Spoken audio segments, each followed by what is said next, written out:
magic in your backyard. Go and find it. We'll head around to all the towns, head away on holiday. South Aussie with Cosi's on sit down. South Aussie with Cosi. G'day and welcome to another episode of South Aussie with Cosi. My name's Cosi, and I guess the whole reason I do this show is because I worry that as human beings nowadays, we are wasting our lives. Dug into work and worried about materialistic possessions and things that don't matter. And we've totally forgot what's actually the most important thing in life, spending time with your family and friends and actually making some heaps good memories. So I've designed this show to show you things that you can do that are cheap, easy and simple that are right here in South Australia.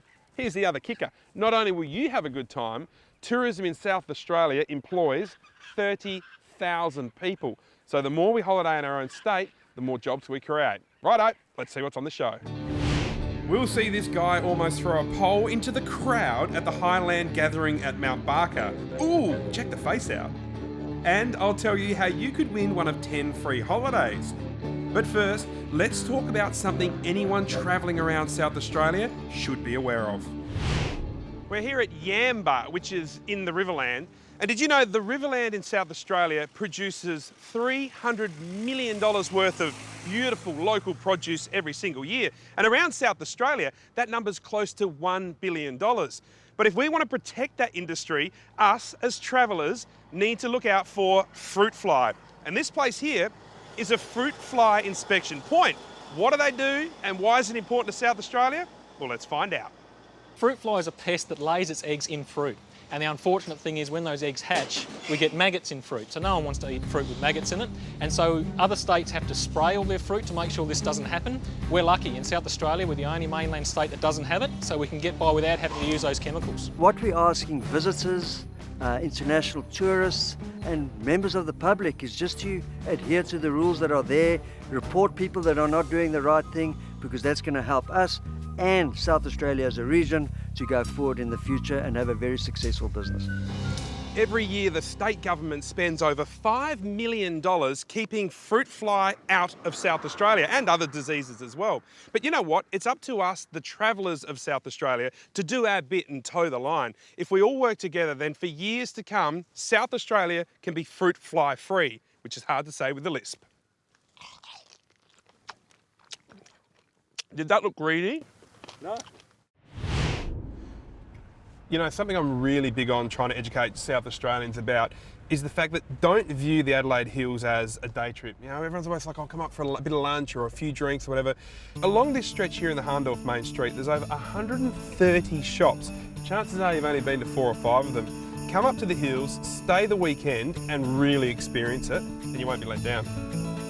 I highly recommend calling into the Adelaide Hills Visitor Information Centre, located in the middle of the main street of Hahndorf, and pick yourself up one of these beautiful Hahndorf visitor guides.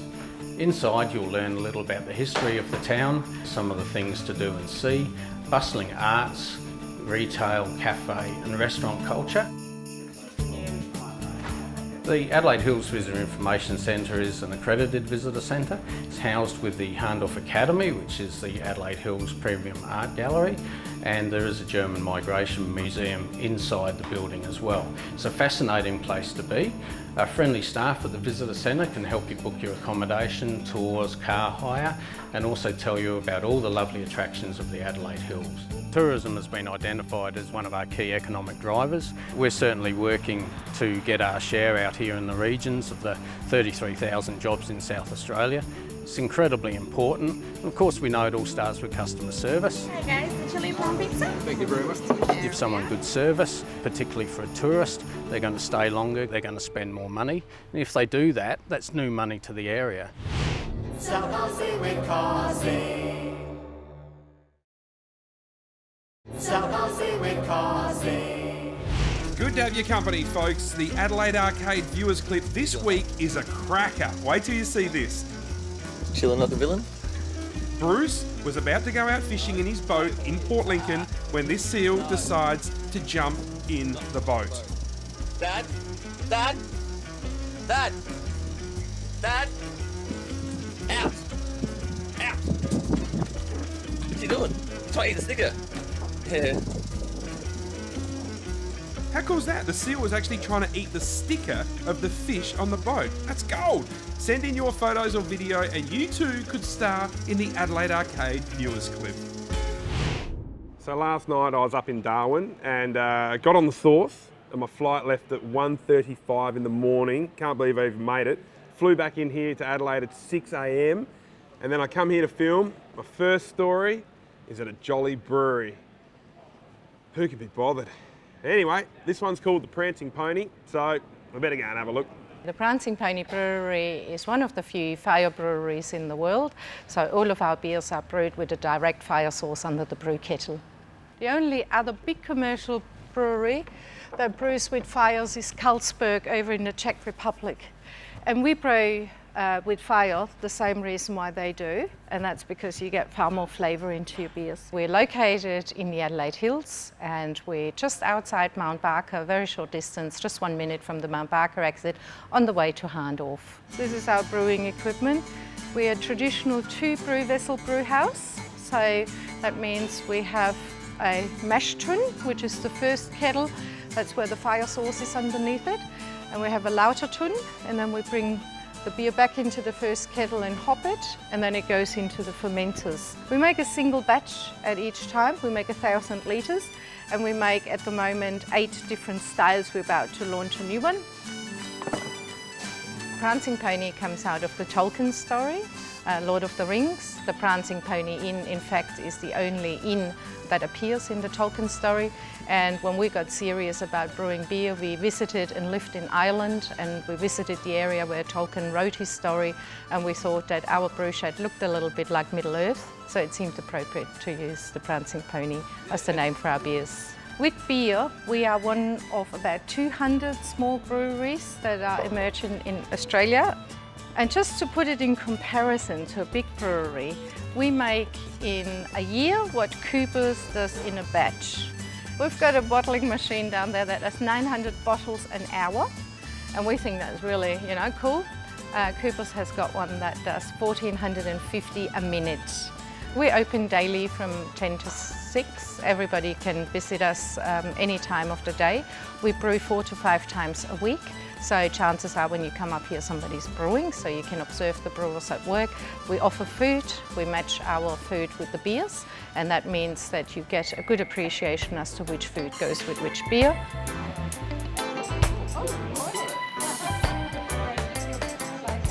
Dog is Tosh. She's named after Peter Tosh. We rescued her from a hippie farm, so that seemed appropriate. She's been with us for over 10 years and she greets every customer.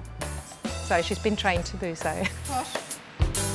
There is still a bit of a debate whether beer is old or wine is older. So we still believe that beer most probably is the older beverage. It's certainly the most drunk beverage around the world. And the craft beer industry really gets a lot of press at the moment because people are looking for flavours. They want to experience beer, they want to meet the brewers, they want to have the authenticity of something being made on site and being produced that they can see. That's real. Our mighty South Aussie this week is my radio idol, Big Bob Francis. Not only did he dominate the Adelaide airwaves for about 400 years, he's also the man who brought the Beatles to Adelaide. Hello dear, how are you? Let's find out what this pumped up gopher driver loves about Adelaide. Mate, I've been coming here for the last 50 years. It hasn't changed very much, and I love the fact that it hasn't changed because the food here, everything in the Central Market is something special that I go to maybe 4 or 5 times a week. The Fleury Peninsula, down at the Second Valley, beautiful. There's restaurants in this town that are just unbelievable. It's the best place in the world that nobody knows about. My favourite restaurant is something I go to every morning for breakfast, and that's called Cucina in O'Connell Street in North Adelaide. A friend of mine, Peter Nyuta, runs the place. We have a little table of about 12 that the constant 12 people turn up every morning. Second place, right here in the market, the Asian Gourmet. They have the best laksa in the world. Another restaurant in Adelaide, Gaucho's across the road. The best steaks in town and lovely people. Can I have a laksa please, dear, to be here? South Aussie with Cosi.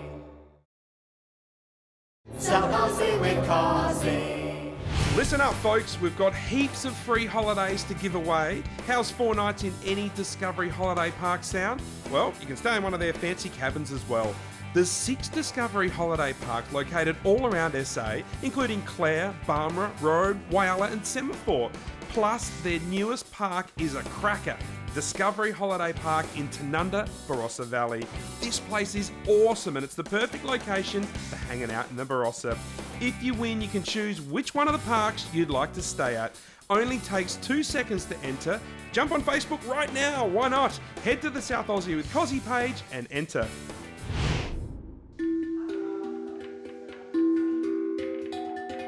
We don't make cheese, just in case you're wondering. We're 2 k's outside of Meadows in the beautiful Adelaide Hills. We're called the Cheese Factory because this building was a cheese factory a long time ago. It was built as a cooperative by local farmers who wanted to be in control of their own milk products. But the whole business became defunct 25 years ago, and the building sat vacant for 25 years before I got my hands on it. Started out being a bit famous for the rain stick, which is an instrument that it's like a bush stick that you tip up either way and makes the sound of rain. And then that snowballed into making the drums, which you see a few behind me.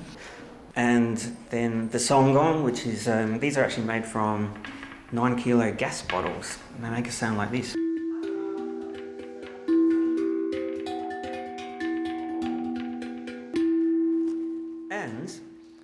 And then, let me see, then it started progressing into music, having live concerts. Then we built a really cool recording studio. And once a month on a Sunday we have like a cabaret style concert. People will sit around tables, eat beautiful food prepared by the lovely Beck. And we have Fox Creek wines and some Adelaide Hills wines. Live music always makes people feel good, especially music with soul. We specialise in great quality sound as well. People don't come here to drink and talk up the back of a concert, they come here to listen. And I think that is one of the special things about our venue. The drumming workshop started because I make the drums, and so it progressed from there. It's been going for maybe 10 years now. Once a month on a Saturday, 11 till 1. It's usually the 3rd Saturday. Teacher Phil Jones is the instructor, and he teaches the African rhythms.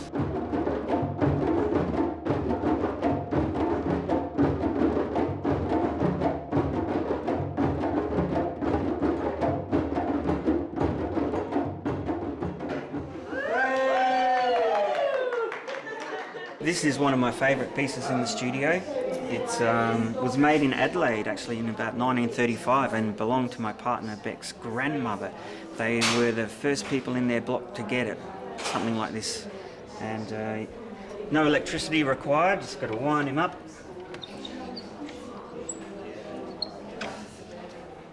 There we go. This is one of my favourite albums. Volume control.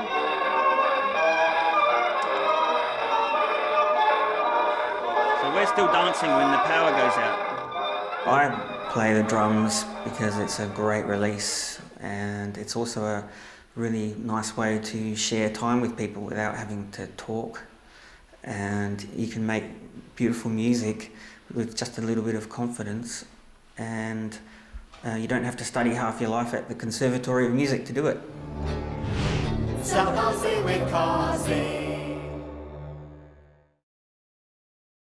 South Aussie with Cosi. The Adelaide Hills is home to hundreds of events that are year-round. This one here today at Mount Barker, though, is based around the Scottish people. Cue Scotsman. It's the Mount Barker Highland Gathering. It's all about these guys, the Scottish tradition, and what they've done here in South Australia. The Highland Gathering is the biggest celebration in South Australia of all things Scottish.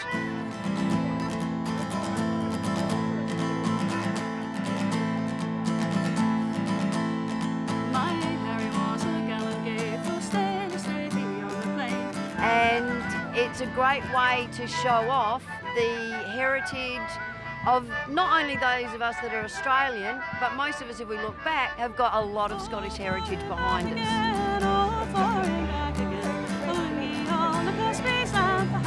Sophie, this is a wedding cup. It's what you drink with on your wedding day. So the bride and the groom, they both drink with this and it brings them good luck. This region is very traditional Scottish. We've got Strathalbyn just next door and we have a wonderful Scottish heritage. The first Presbyterian church service was held on McFarlane Terrace down by the creek. We have a very, very rich Scottish heritage.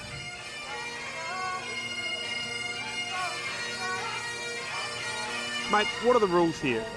It's fairly straightforward. You just basically pick up your caber, end for end it over. We've tried to give it about a 10 o'clock to 2 o'clock type frame.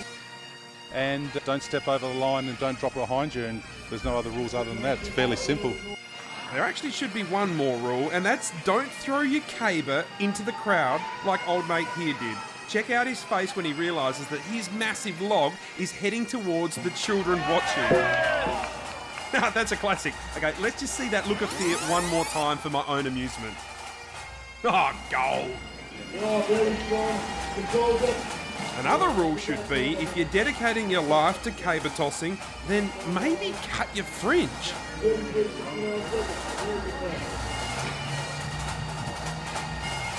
How annoying.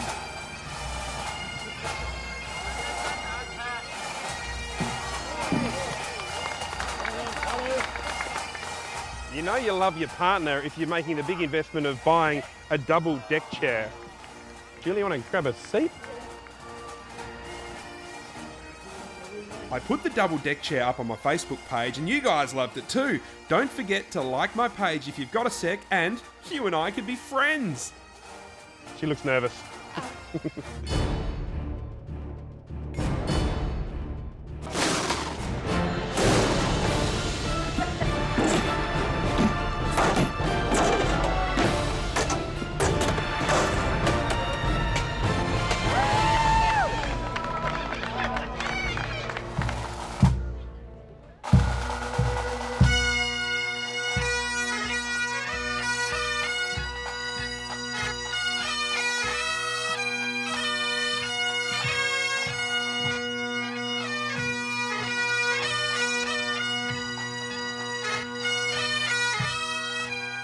And of course there's the amazing haggis that they serve here. So we have everything that's Scottish here in Keith Stevenson Park.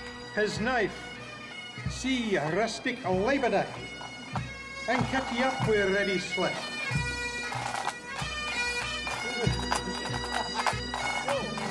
Very nice.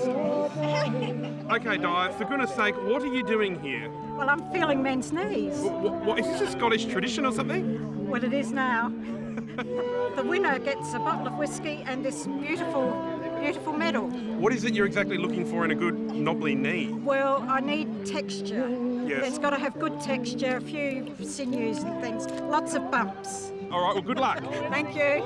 Next. Okay, next. To get in, it's $10 an adult, $8 concession, $25 a family, which is a great day out. It starts at 9:30 and until 5 o'clock at night, you can wander around. There's just so many things. It's from, 0 to 90 or even 100. Okay, time for a little bit of Scottish fun. I've got 4 people from South Australia. 2 of them are real Scots, 2 of them are fake. You need to tell me, real or fake? Go for it. I hope you're having a great day in Mount Barker today. It's a broad day in Mount Barker. I could do a broad Glasgow, or I could do a Highland one. And I've had a wee bit of Scotch and a little bit of dram, and I'm feeling bonny fine. Real or fake? You can tell them now. Real from Glasgow. Real or fake? Fake, I'm an English heathen. Sir, real or fake? Very real and a long time ago. And that makes you very, very fake. Very, very fake, I'm afraid, but there is 10% in there somewhere. I drink with my piper drinks with me. Slange.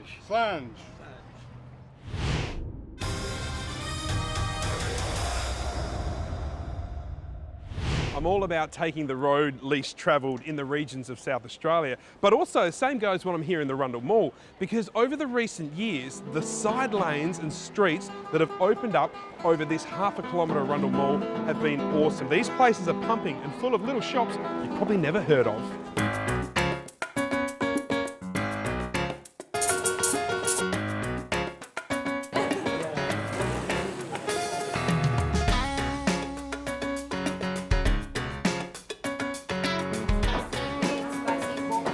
We're famous for our phenomenon pho, which is a traditional beef noodle soup. People come from all different areas to enjoy the rich broth and taste a range of other different noodle dishes. We come to shop and stuff, but we love that. This is our main shop, yeah. Every time we come here. Well, it brings back home. Definitely from being here for 5 years, it's something to come back to and like, oh wow, I'm still here kind of thing. So it's like pretty good. There's seriously so much happening in these side streets out from Rundle Mall. You got to have a look and check them out. And as for this lolly shop, the best thing about it is it's located just opposite the gym. Hi guys, do you have a pump class? Well, that's another show we've walked away from, my friends. I just want to say thanks so much for supporting everything I do here in South Australia. You know how passionate I am about this state. Before I let you go, I want to reiterate, the Adelaide Hills is the home of the long lunch. So grab someone you like, rip them up to the hills and take them out for a feed. We'll see you next week. In South Australia we will go, head away, holiday. South Aussie with Cosi is proudly brought to you by the South Australian Tourism Commission. South Aussie with Cosi. I like possums.